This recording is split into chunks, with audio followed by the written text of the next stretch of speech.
మీరు ఆఫీసుల్లో పనిలో ఉన్నప్పుడో లేదా ఎవరితోనైనా మాట్లాడుతున్నప్పుడో అకస్మాత్తుగా మీ కన్ను అదరడం మీరు గమనించారా? చాలా మంది ఏమనుకుంటారంటే మగవారి కుడి కన్ను అదిరితే మంచిదనే, ఆడవారికి ఎడమ కన్ను అదిరితే చెడ్డదనే రకరకాల నమ్మకాలు ఉన్నాయి. కానీ నిజమేంటో తెలుసా? దీనికి మంచి చెడులతో అస్సలు సంబంధం లేదు. ఇది మీ శరీరం మీకు ఇస్తున్న ఒక సీరియస్ వార్నింగ్ సిగ్నల్. సైన్స్ ప్రకారం దీన్ని మయోకిమియో అని అంటారు. ఇది ఒక చిన్న నరాల స్పాసం. కన్ను ఎందుకు అదురుతుంది అంటే 3 విషయాలు దృష్టిలో ఉంచుకోండి.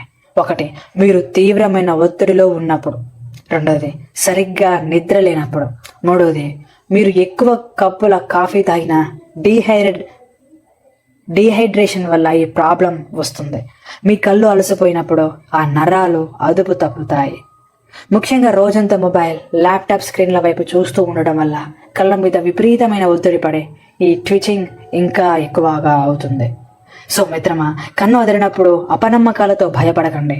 బదులుగా 1 నిమిషం ఆగి మీ శరీరం మీకు ఏం చెప్తుందో అని ఆలోచించండి. కొంచెం రెస్ట్ తీసుకోండి, నీళ్లు తాగండి. జీవితంలో విజయం సాధించాలి అంటే కష్టపడటం ఎంత ముఖ్యమో మన శరీరాన్ని జాగ్రత్తగా చూసుకోవడం కూడా అంతే ముఖ్యం. మీ ఆరోగ్యమే మీ అసజయం.